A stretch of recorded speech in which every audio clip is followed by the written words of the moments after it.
Mitch Kupchak, Michael Jordan, the entire organization did a madness on draft night. It is late. It is 1 a.m. The draft just ended. I was live streaming for the entire thing, 5+ hours through both rounds, watching the Charlotte Hornets do the damn thing and get it done and make a big statement in the short term and long term of the franchise. If you want to see the replay of that, you want to fast forward through all the picks, whatever, feel free. It's on the channel. But in this video, I'm going to go just step by step from Mason Plumlee to James Bouknight to Kai Jones. And we'll talk about the second round picks as well. We'll talk about what Mitch Kupchak pulled off for us, the Charlotte Hornets fans. I was minding my own business, getting ready to set up the stream. And then this happens. Detroit is finalizing a trade to send center Mason Plumlee and the 37th pick to Charlotte for the 57th pick, sources tell ESPN. A lot is going on there. The Hornets moved up in the second round and they acquired Mason Plumlee. What? So when I saw that, I thought immediately, oh, that's the end of Zeller. His interview on the Woj pod makes a lot more sense now about his ideal scenario, going to being a backup on a top 4 team in the Eastern or Western Conference. So I think Cody Zeller is gone. And I appreciate his time here, but it seems like he's ready to move on to other things, as are the Hornets with this deal. And then the other part of the deal is the Hornets move up 20 spots in the second round, which proved out to be pretty useful, as we'll get to later. At first, it seems like this is a salary dump, right? Where Mason Plumlee is owed $8 million this year and $8.5 million next year, and he's a free agent in the summer of 2023 because they just gave him away to the Hornets for our second round pick. That's 20 picks lower or worse than their pick. It's very weird. Like, everything was in the Hornets' favor when looking at this. Like, the Hornets move up in the draft and they get the player who is on a very favorable contract for the type of production we should expect, just around a double-double.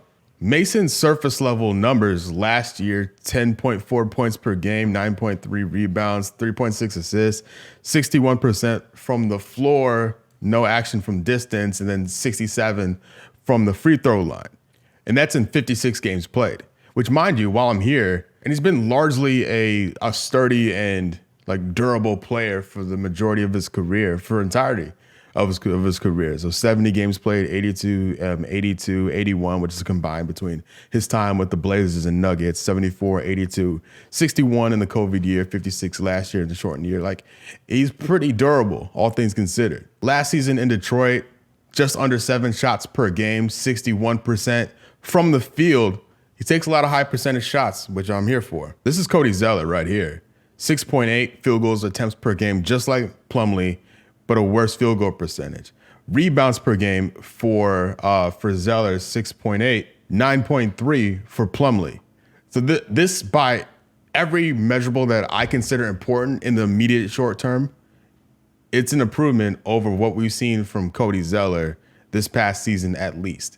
The main thing, the thing I'm most excited about is this. From 3 to 10 feet, 89 for Zeller, 115 for Plumlee.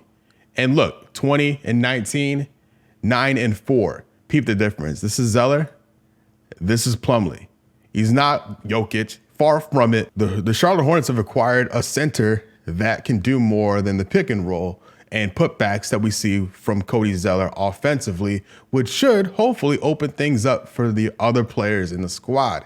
Speaking of those other players in the squad, the Charlotte Hornets added some really interesting new additions. The draft was crazy. It was absolutely crazy. This was as expected. I even wanted Evan Mobley to go to the Cavs just to make Jared Allen an easier trade target because they already had a center in Mobley. And then in the back of my head, of course, Jalen Suggs will go 4, and then the draft would really start at 5. But no. The Raptors took Scottie Barnes, and everything went nuts after that, with Giddey going 6, Kuminga falling, Franz Wagner going 8, Davion Mitchell going 9th when the Kings already have De'Aaron Fox. Zaire Williams went 10th. I'm sitting here on stream, and all of a sudden, these 6 guys, the guys I had at the top of my wish list, are sitting here and available. I couldn't believe it.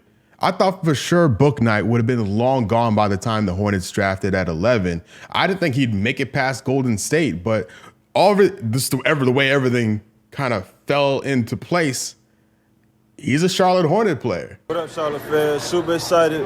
Can't wait to get out there and get to work. Now, if you're watching the draft, he didn't seem too pleased when he got drafted, but I think it's because he didn't expect to be there that long. And I think that's a good thing for us. A, because he's here in Charlotte.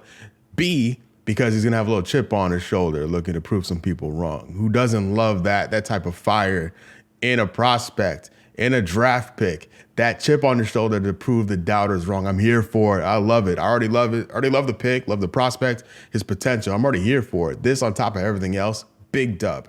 And I look at him as a guy who could be the heir apparent to Terry Rozier if Terry decides to leave us after next season. Rozier is an unrestricted free agent after this upcoming season. And we could have a pairing of Bouknight and LaMelo Ball the next 8, 9, 10 years. Doesn't that sound pretty good? Sounds pretty good to me. And then also with the uncertainty around Malik Monk and Devontae Graham's restricted free agency, Bouknight fills a need there if we're faced with the departure of Malik or Devontae. It just makes sense. And the Hornets were in a position to go best player available, A, because of that Plumlee trade, but also because a very good prospect was delivered to them on a silver platter. Madness. In the back of my head, I was still kind of hoping the Hornets made a move for Şengün. And we're sitting at 16th. You know, the Thunder drafted him to send him to Houston. I thought, whoa, okay, maybe something could be pulled off here, and the Hornets may be able to get back into this thing. And it turns out they did, and they took Kai Jones. Unbelievable stuff. I love it. Also, just to go back, I want to show this Rod Boone tweet about Kupchak receiving a bunch of calls for that 11th pick. He says in the last 20 minutes, it was off the charts leading up to their pick, and there was some tempting deals. He's never seen that before. There was as much demand for that pick this year as he's ever seen in my years, Kupchak said. And so salute to Kupchak for staying where he was at 11, taking Bouknight, and then having the fortitude to go back into the draft and get Kai Jones. Insane. In order to pull off the deal for Kai Jones, the Hornets had to give up a future pick. And according to Bobby Marks, next year's pick, if it somehow is between the 1st and the 18th pick, the Hornets keep it. So this is how the protections work. In 2022, it's protected between 1 and 18. It remains a Hornets pick if that's where the range is. And then it like rolls over to the next year. So the next year in 23, 1 to 16 protected. In 24, 1 to 14 protected, a lottery. 25, it's a lottery protected pick again. You know, if somehow the Hornets are in, you know, the top part of the draft, you know, 1 to 18, 1 to 16, 1 to 14, 1 to 14, it remains in Charlotte and rolls over, right? So then after 2025, if the pick hasn't paid out for the Knicks, it'll become 2 second-round picks. There's some heavy protections in here. So if the Hornets somehow bottom out and end up with a high draft pick, they're not screwed. So let's talk about Kai Jones then, right? Hornets liked him enough to trade into the first round again to pick him up, to bring him here. And we're talking about a super athletic rim runner with rim protector potential, a guy who still needs to work on his offensive game as a shooter and scorer. But I look at him as a day one guy that can be a pure energy guy off the bench. And the idea of LaMelo Ball running the floor with Miles Bridges, Malik Monk, if he returns, and Kai Jones sounds really dope. Bouknight too. Don't forget about Bouknight's athleticism. This team, the bench, the skill, the talent has leveled up, and I'm gassed for it. The other picks, with the 37th pick, basically the pick they got in the Plumlee trade, they picked up JT Thor. A, incredible name, love that. B, incredible upside, and seems to be an out-of-the-box, like day one type of a contribution from him would be on the defensive end. You know, I think he still has a lot to do offensively, but I assume we'll see him a lot in the Summer League and G League while he develops his game. If he makes it to the Hornets' like main team, we'll see him in a more defensive role in very specific situations as he kind of learns and develops and kind of gears up his NBA skill set and career. Thor offers a lot of size and athleticism. Scottie Lewis was the 56th pick in the draft and the last pick for the Hornets. He's a smaller guard, but another defensive-minded player. So we'll see how he kind of finds his feet and develops over time. But the Hornets they drafted a guard, a center, a wing, and another guard, and traded for a center. They pretty much nailed positionally the needs for this roster. They still need, with free agency opening up on Monday, they still need a backup point guard depending on Devontae's future. I'm hopeful for a guy like Patty Mills, TJ McConnell, a guy that could come in and orchestrate things off the bench while LaMelo is getting a breather. I would still like a knockdown shooter if possible with the remaining cap space.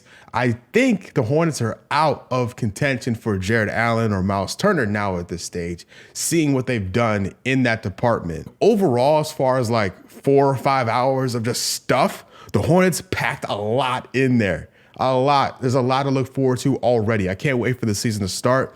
I'm excited to see Plumlee suit up for the Hornets. I'm excited about James Bouknight, what he can offer, Kai Jones, the excitement and talent he could bring in, and anything we get out of the second round picks this year will be a bonus, because I still have high hopes for Vernon Carey and Nick Richards after they get a full offseason through summer league, through training camps, etc., and preseason, like a regular preseason. I expect those guys to almost be like draft picks this year because they kind of got robbed of that full rookie experience with all the COVID protocols going on at the time. But if you can't really tell, I love what happened on July 29th on draft day or draft night. And I cannot wait to see what happens next. Free agency opens soon, and a madness could continue in a very big way if the Hornets get what they want. It's really exciting. I thought so. Hope you enjoyed it too. Thank you so much for watching. I really appreciate it. I'll see you next time. Peace.